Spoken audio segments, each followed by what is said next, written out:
Look at this mountain. Pretty huge and majestic, right?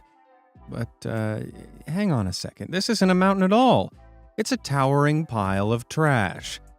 Found in Puerto Princesa in the Philippines, this 66-acre site receives some 110 tons of garbage daily. Sounds big, right? Well, compared to a few others, this is nothing. The world produces more than 2.3 billion tons of municipal waste each year. That's enough to fill 822,000 Olympic-sized swimming pools. And with just 16% of it recycled, it all has to go somewhere. From mega mountains and waves of trash to garbage islands that are twice the size of Texas, it's time to take a look at 10 of the largest garbage dumps in human history.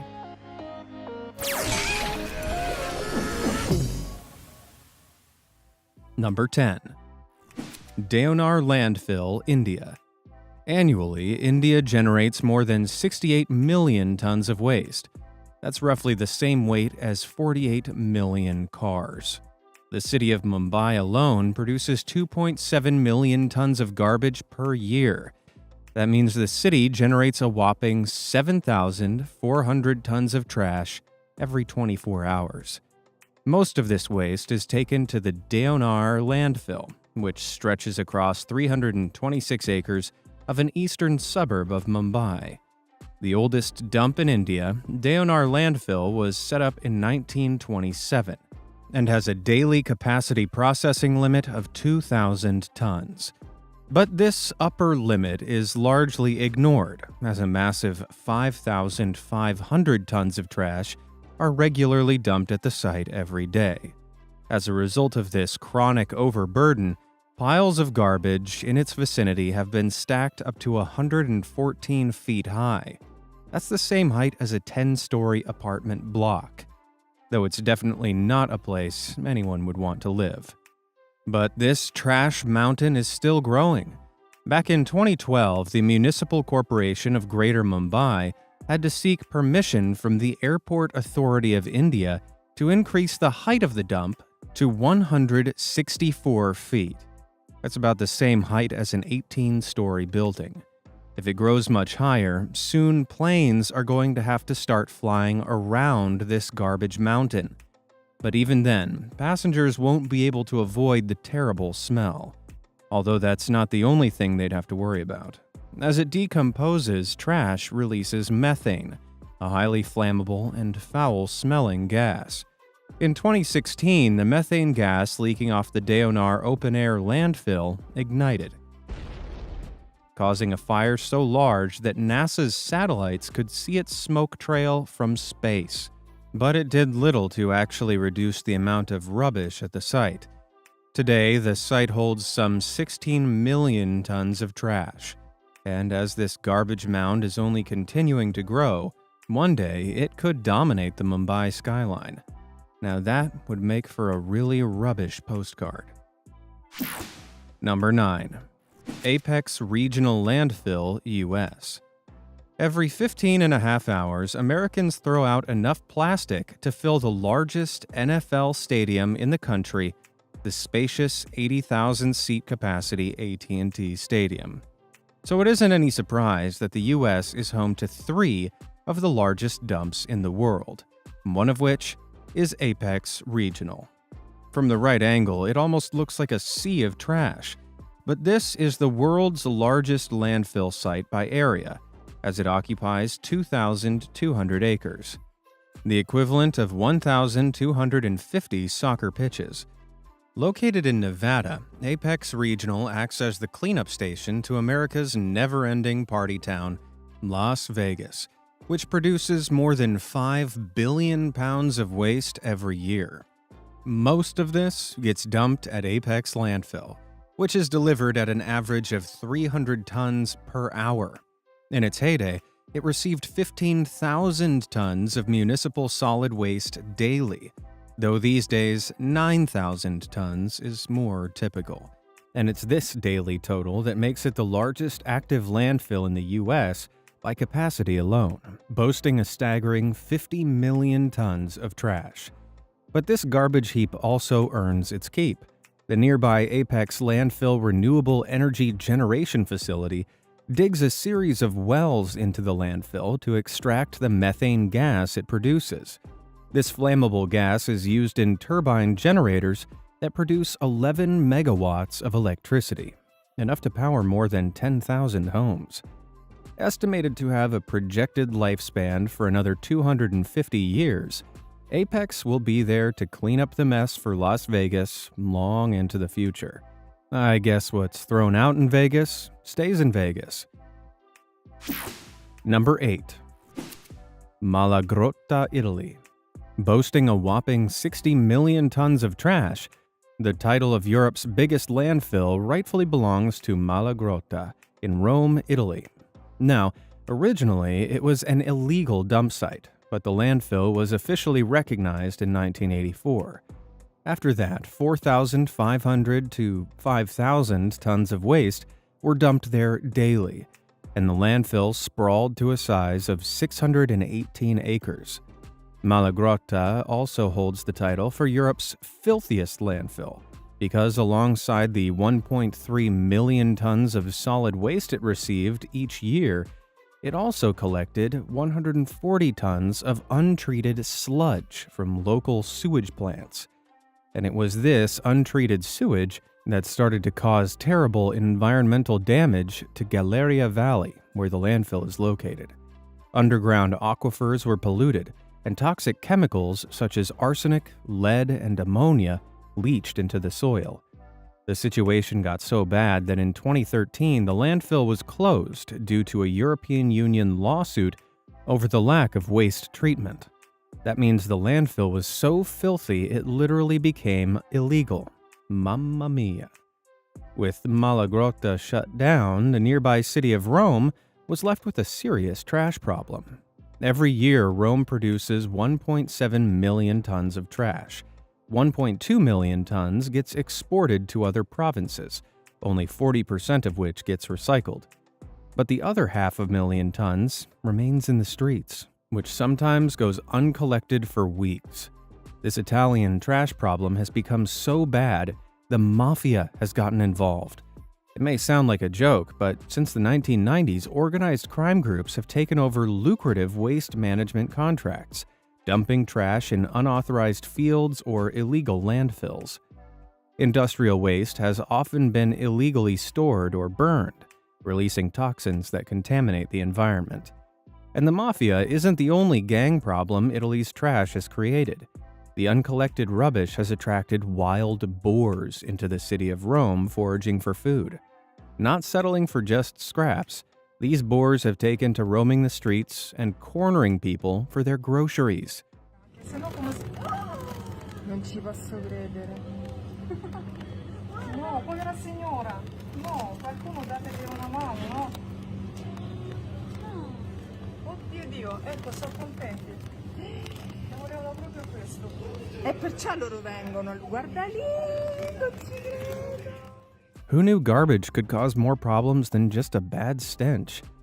You know what doesn't stink though? Those like and subscribe buttons down below. Hit them up to be notified when I post even more content. It's all fresh, no garbage, I promise. All done? Great. Now where are we heading to next? Number 7.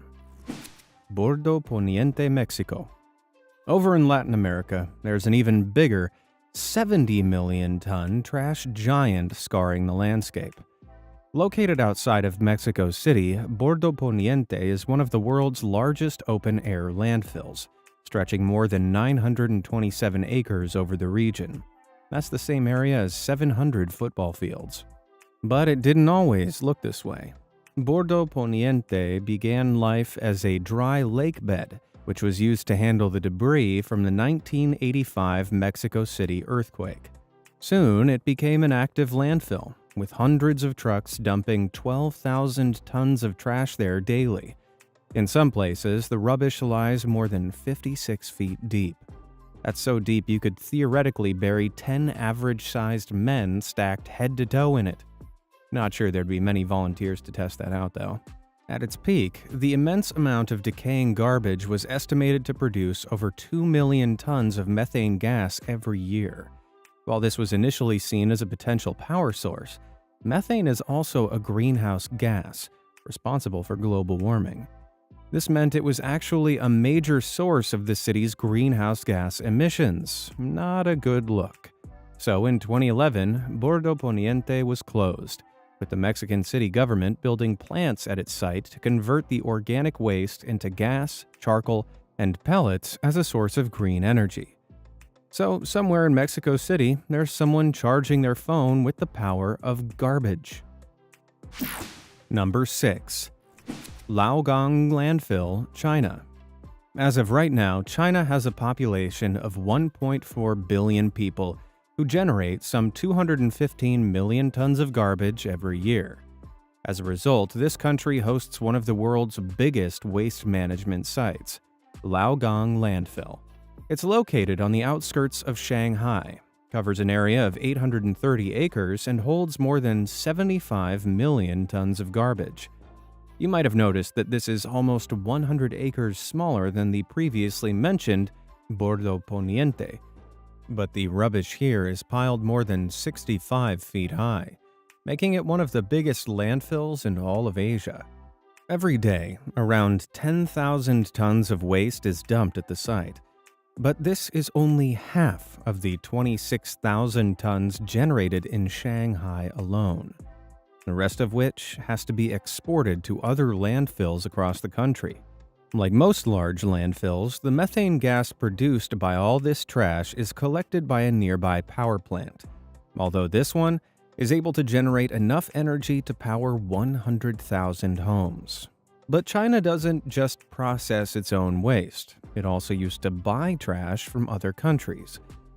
Until January 2018, China imported most of the world's used plastic and paper waste. So, what most of us thought was being sent off for recycling at our local waste management centers was actually being shipped off to China. That's because China lacks its own softwood lumber industry. So, waste paper was sorted from trash and recycled to fulfill its paper needs. Alongside paper, China recycled scrap iron and utilized waste plastic to make sandals, phones, bottles, hoses, and more. In this regard, China was the world's recycling can, receiving a gargantuan 70% of the entire world's plastic waste. The US alone was sending over 700,000 tons of plastic waste to China every year.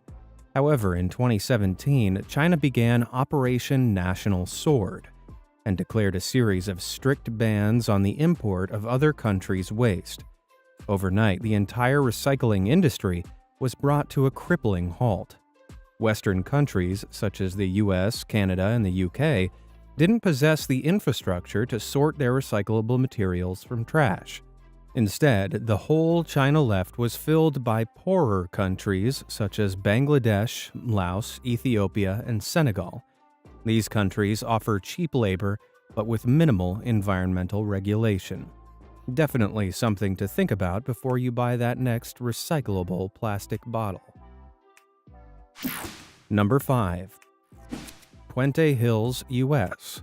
Los Angeles, home to the glitz and glam of Hollywood. But it turns out the glamour of this city is hiding a lot of garbage.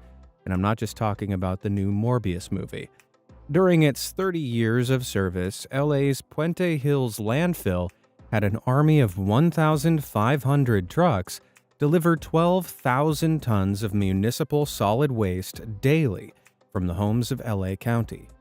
But when it was shut down in 2013, the amount of trash at the site weighed in at an unbelievable 127 million tons, most of which had been piled over 500 feet high. That means this garbage pile was over 10 times the height of the Hollywood sign. Once it was decommissioned, engineers crushed the rubbish down and then covered it with 5 feet of topsoil to seal in the refuse. Here, all that trash will remain decomposing until the site is deemed inactive. But if the waste just needs to decompose, why bother covering it? Well, in landfills that don't cover their waste, air pockets can form. The oxygen trapped underneath the garbage increases the biological activity of the bacteria decomposing the trash. This aerobic decomposition generates intense heat, while other areas of compacted garbage undergo anaerobic decomposition and produce highly flammable methane gas. Do you see where this is going? Yep, the intense heat can set the methane alight and cause landfills to spontaneously combust. However, landfill gases are still dangerous even after the site is deemed inactive, as in the case of the Port Washington landfill, where back in 1995, a snack bar that was being built on the closed landfill site exploded after the water heater ignited the gases. And never light a match near these either. Otherwise, you may end up like the North Carolina soccer mom who, when retrieving her kid's ball from a hole in Renaissance Park, a former landfill site, lit a lighter to see in the shadows and was blown back by a huge fireball. Luckily, she survived, though it's pretty clear landfills, even inactive ones, can be a serious fire hazard. So don't ever risk having a candlelit picnic on a reclaimed landfill park, unless you like burned sandwiches. Number 4. Fresh Kills Dump Site, New York. Despite the name, Fresh Kills Dump Site in New York isn't some murderer's mansion or a touring death metal band. Kill is actually a Dutch word for streams, so the name translates to fresh streams. A pretty ironic name for the site of a stinking pile of garbage. Collected in what was once mostly wetlands, this Staten Island landfill used to receive 10 million tons of waste annually, and at its peak contained a mammoth 150 million tons of New York's finest garbage. It consisted of 4 mounds, which ranged in height from 90 to 225 feet. If Fresh Kills had stayed open, it's estimated it would have eventually reached a height of 500 feet, becoming the highest point on the east coast of the U.S. Although this massive elevation wasn't just made up of trash, the debris and wreckage from the 9/11 disaster was also buried here, with a memorial erected to honor those who lost their lives to that fateful event. But even then, Staten Island wasn't exactly thrilled to be the dumping ground for all of New York. The social, environmental, and health impacts on Staten Islanders living near the site greatly reduced their standard of living. And so, in 2001, Fresh Kills closed and has since been converted into a nature park, which is now one of the most ecologically important habitats in the entire region. Wow, that's what I call a glow-up. Number 3. Sudeokwon, South Korea. South Korea is a country that has radically transformed over the last 50 years, evolving from a largely agricultural country to a booming tech giant. And with this urban population explosion, there has also been a boom in the tons of waste generated. Sudeokwon landfill is the dumpster for the capital city Seoul's waste, stretching across a huge 4,292 acres. It receives between 18,000 to 20,000 tons of waste from Seoul every single day. It manages all this waste through an eco-friendly design, where the ground has been prepared to ensure no harmful chemicals can leak into the soil itself and contaminate it. Pipes have been installed to siphon any natural gas accumulated off into nearby power plants to be used as green energy. Not only that, but at the end of the waste collecting day, the waste is sterilized and covered with around 8 inches of soil, a process that's repeated with every 15 feet of waste accumulated to make sure it decomposes well. But Sudeokwon isn't just a dump site. Currently, that previously mentioned siphoned gas feeds into a landfill gas power station that provides 50 megawatts of electricity to the country. That's enough to power at least 50,000 homes. But the Korean government has gone one step further and transformed parts of Sudeokwon into Dream Park, and ecological space and leisure park. The site's management has set goals to plant a whopping 10 million trees on the decommissioned site, alongside a wildflower garden. They've even built a research center dedicated to improving eco-friendly waste management. And it donates air purification plants grown from wastewater on site to local schools. It's a dump dedicated to the future. Number 2. Delhi Landfills, India. Did you know Mount Everest is in the middle of the city of Delhi, India? Okay, not the Mount Everest, but there is a mountain of trash in Delhi that's so high it's been nicknamed Everest by the locals. Standing at 213 feet tall, the Ghazipur landfill is the product of Delhi's daily 10,000 tons of trash. Although it isn't just dumped here, it's spread between not one, but two other landfills that loom over the city, Balswa and Okhla. Together, the three have a combined land area of 331 acres and a total landmass reaching an unbelievable 300 million tons. Technically, every last one of them is classed as full, but despite this, trash is still being dumped there, taking up more and more of the skyline while creating something of a trashy mountain range across the city. These heaps of trash range from 180 to 213 feet tall. The Ghazipur landfill is the biggest, with the peak of its mound reaching an unreal 20 stories high. Every day, 700 trucks dump 3,000 tons of garbage at this landfill, with its height growing by more than 30 feet every year. At this rate, soon it'll be taller than the Taj Mahal. And this garbage mountain is deadly. Back in 2017, 55 tons of garbage slid down its banks in a catastrophic landslide that swept away cars and people.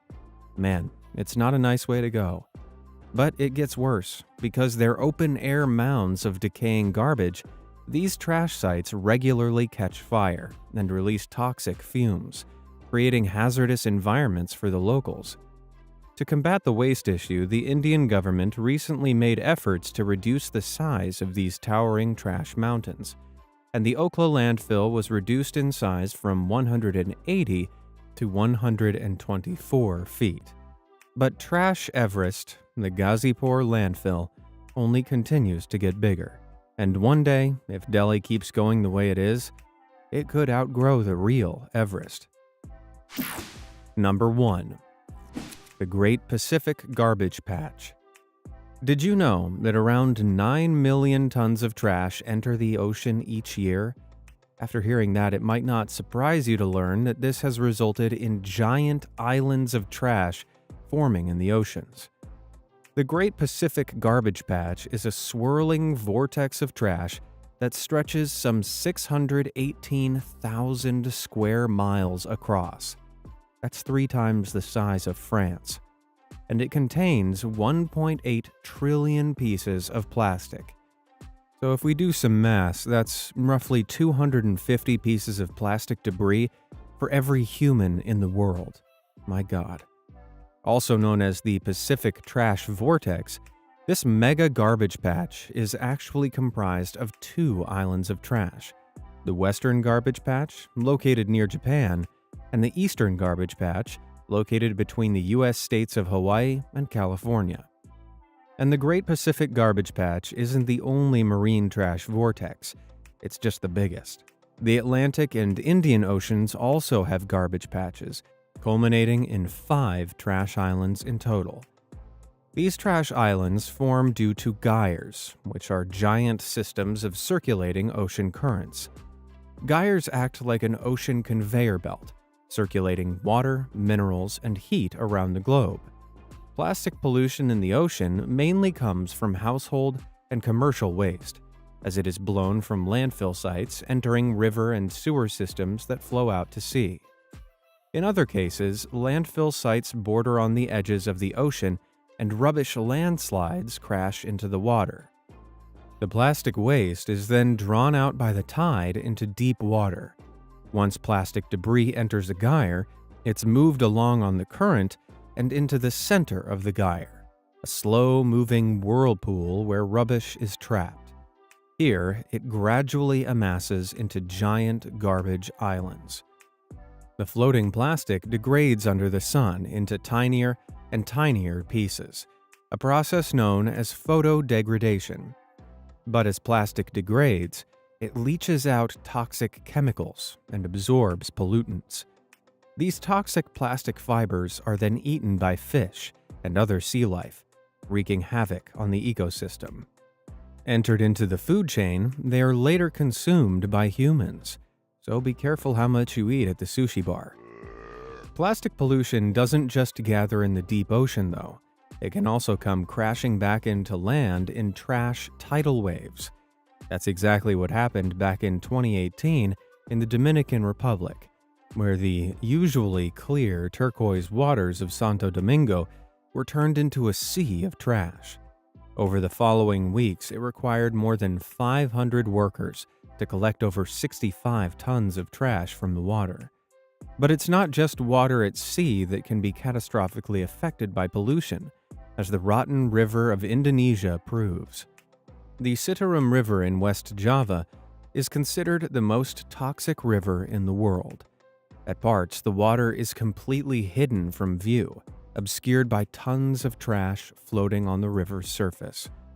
The water is toxic to drink, with heavy metal concentrations of lead, aluminum, and iron more than 1,000 times above the U.S. Environmental Protection Agency's safety standard. This has resulted in nearly 60% of the river's fish species disappearing completely. The cause of the river's foul pollution is more than 2,000 companies located in the area that discharge 20,000 tons of solid waste and 340,000 tons of chemical wastewater into the river daily. After much international pressure, the Indonesian government recently announced a 7-year cleaning program for the Citarum River, with the goal of making its water drinkable by 2025. Cheers to that. Right, well, I'm off to sort out my trash. Which of these landfill sites shocked you the most? And have you seen any of them with your own eyes? Let me know down in the comments below, and thanks for watching.